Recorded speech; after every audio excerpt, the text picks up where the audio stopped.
దేవుని నామానికి స్తోత్రములు. ఈ ఉదయకాల సమయంలో మీ అందరికీ కూడా నా హృదయపూర్వకమైనటువంటి వందనాలు తెలియజేస్తున్నానండి. ఈ దినము దేవుడు మీతో మాట్లాడుతున్నటువంటి మాట ఏంటంటే యెషయా గ్రంథము 58వ అధ్యాయము 9వ వచనం. అప్పుడు నీవు పిలువగా యెహోవా ఉత్తరమిచ్చును, నీవు మొర్రపెట్టగా ఆయన నేనున్నానెను. ఎంత అద్భుతమైనటువంటి మాట అండి. అప్పుడు అని వాక్యం సెలవిస్తుంది. అప్పుడు నీవు పిలువగా, ఎప్పుడు నీవు పిలువగా యెహోవా నీకు ఉత్తరమిస్తున్నాడు అంటే, ఇతరులను బాధించుటయు, వ్రేలు పెట్టి చూపి తిరస్కరించుటయు, చెడ్డదానిని బట్టి మాట్లాడుటయు నీవు మాని, నీవు ఎప్పుడైతే ఈ క్రియలని మానుతావో అప్పుడు దేవుడు నీవు పిలిచినప్పుడు నీకు ఉత్తరం ఇస్తాడు. అందుకనే వాక్యం సెలవిస్తూ ఉంది. ఇవన్నీ మానిన తర్వాత సామెతల గ్రంథము 3వ అధ్యాయము 6వ వచనములో, నీ ప్రవర్తన అంతటి యందు ఆయన అధికారమును ఒప్పుకొనుము. ఇలాంటివన్నీ మానుకొని నీ ప్రవర్తన అంతటి యందు దేవుని యొక్క అధికారానికి నువ్వు ఒప్పుకున్నప్పుడు నువ్వు చేస్తున్నటువంటి ప్రార్థనకు ఆయన జవాబిస్తాడు. నువ్వు పిలిచినప్పుడు ఆయన నీ వైపు తిరుగుతాడు. దేవుని బిడ్డలారా, వాక్యం సెలవిస్తూ ఉంది కదా. యెషయా గ్రంథము 58వ అధ్యాయము 10వ వచనం, ఆశించిన దానిని ఆకలిగొనిన వానికిచ్చి శ్రమపడిన వారిని తృప్తిపరచినేడలా చీకటిలో నీ వెలుగు ప్రకాశించును, అంధకారము నీకు మధ్యాహ్నపు వలె నుండును. నీవు ఎప్పుడైతే నీ ప్రవర్తన అంతటి యందు దేవుని అధికారానికి ఒప్పుకుంటావో, శ్రమపడినటువంటి వారిని నువ్వు ఆదరిస్తావో, వారిని తృప్తిపరుస్తావో, నీవు ఎలాంటి స్థితిలో ఉండి నువ్వు దేవుని పిలుస్తున్నావో ఆ దేవుడు నీ స్థితిని చూసి నీ వైపు తిరుగుతూ ఉన్నాడు, నీకు ఉత్తరం ఇస్తూ ఉన్నాడు, నిన్ను నిలబెట్టబోతూ ఉన్నాడు, నిన్ను తప్పించబోతూ ఉన్నాడు, నిన్ను విడిపించబోతూ ఉన్నాడు, నీ యొక్క నిర్దోషత్వమును ఆయన వెల్లడి చేయబోతూ ఉన్నాడు. అందుకే నేను అంటున్నాడు, చీకటిలో నీకున్న కష్టములో, నీకున్న ఇబ్బందిలో, నీకున్నటువంటి అవమానములో నీ వెలుగు ప్రకాశించును అంటూ ఉన్నాడు. నీ నీతి అనే వెలుగును దేవుడు ప్రకాశింపజేయబోతున్నాడు. నీ నిర్దోషత్వము వెలుగు వల్లే ప్రకాశింపబడబోతుందని చెప్పేసి ఆయన మాట్లాడుతూ ఉన్నాడు.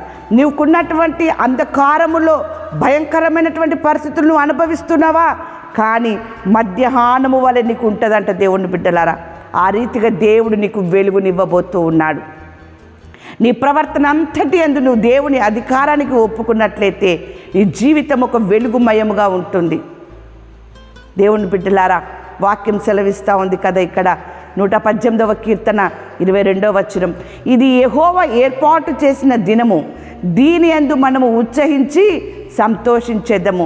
ఏది యెహోవా ఏర్పాటు చేసిన దినము అంటే, నీ ప్రవర్తన అంతటికి నువ్వు దేనికి కూడా బానిస కాకుండా, దేనిపైన కూడా నీపైన ఏది కూడా అధికారము చేయకుండా, నీ ప్రవర్తన అంతటి మీదకి దేవునికి మాత్రమే నువ్వు అధికారిగా చేసుకున్నట్లయితే నీ జీవితము వెలుగుమయమే.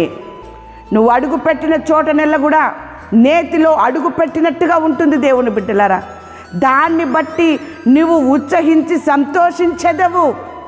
ఎందుకు నీకు నిందలు, ఎందుకు అవమానాలు, ఎందుకు కష్టములు, ఎందుకు శ్రమలు అంటే నీ ప్రవర్తన దేవుని అధికారానికి ఒప్పుకోవడం లేదు. నీ ప్రవర్తన వేరే వేరే వాటి అధికారానికి ఒప్పుకొని నువ్వు పాపిగానే ఉంటూ ఉన్నావు, బానిసత్వంలోనే ఉంటున్నావు.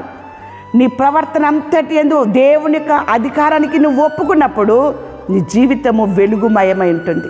అప్పుడు నువ్వు ఉత్సహిస్తావు దేవుని బట్టి నువ్వు సంతోషిస్తావు. దేవుని బిడ్డలారా, అందుకనే దేవుని వాక్యం సెలవిస్తూ ఉంది కదా ఇక్కడ, నీవు పిలువగా దేవుడు ఉత్తరమిస్తాడు. నీ ప్రవర్తన సరిగ్గా ఉన్నప్పుడు నీ ప్రార్థన దేవుడు ఆలకిస్తాడు. నీ ప్రవర్తన సరిగ్గా ఉన్నప్పుడు నువ్వు ఎన్ని ఉపవాసములు చేస్తూ ఉన్నావో, కఠినమైనటువంటి స్థితిలో నీవు ఉపవాసం చేస్తున్నావు కావచ్చు, శ్రమ అనుభవించుకుంటూ ఉపవాసము చేస్తూ ప్రార్థన చేస్తున్నావు కావచ్చు, నువ్వు ఎన్ని చేసినా నీ ప్రవర్తన అంతటి యందు దేవుని అధికారానికి ఒప్పుకోకుంటే నీవు చేసిన ప్రార్థన వ్యర్థమైపోతుంది. దేవుని బిడ్డలారా, కాబట్టి నీ ప్రవర్తన అంతటి యందు దేవుని అధికారానికి ఒప్పుకొని ఉన్నప్పుడు నువ్వు పిలిస్తే ఆయన పలుకుతాడు, నువ్వు ప్రార్థన చేస్తే నీకు ఉత్తరం ఇస్తాడు. దేవుని బిడ్డలారా, నువ్వు ఏది కావాలని ఆశపడతావో అది నీకు ఆయన అనుగ్రహింపజేస్తూ ఉంటాడు. ఈ దినమున దేవుడు మీతో మాట్లాడుతున్నటువంటి మాట 107వ కీర్తన 9వ వచనం. ఆశగల ప్రాణమును ఆయన తృప్తిపరచి ఉన్నాడు, ఆకలి కొనిన వారి ప్రాణమును మేలుతో నింపి ఉన్నాడు. ఏ ఆకలి కొని ఉన్నావు? నీతి అనే ఆకలి కొని ఉన్నావా? సత్యం అనే ఆకలి కొని ఉన్నావా? దానికి వ్యతిరేకమైనటువంటి ఆకలి కొని ఉన్నావా? దేవుని బిడ్డలారా, నువ్వు నీతి అనే ఆకలి కొని ఉన్నట్లయితే దేవుడు నీ ప్రార్థన అంగీకరించి నీ వైపు తిరుగుతున్నాడు. ఆయన మేలు ద్వారా నిన్ను తృప్తిపరుస్తూ ఉన్నాడు. ఆయన నీ జీవితంలో గొప్ప అద్భుతమైన వెలుగును ప్రకాశింపజేస్తూ ఉన్నాడు. ఆ రీతిగా దేవుడు మిమ్మల్ని, మీ కుటుంబాన్ని ఆశీర్వదించును గాక. ఆమేన్.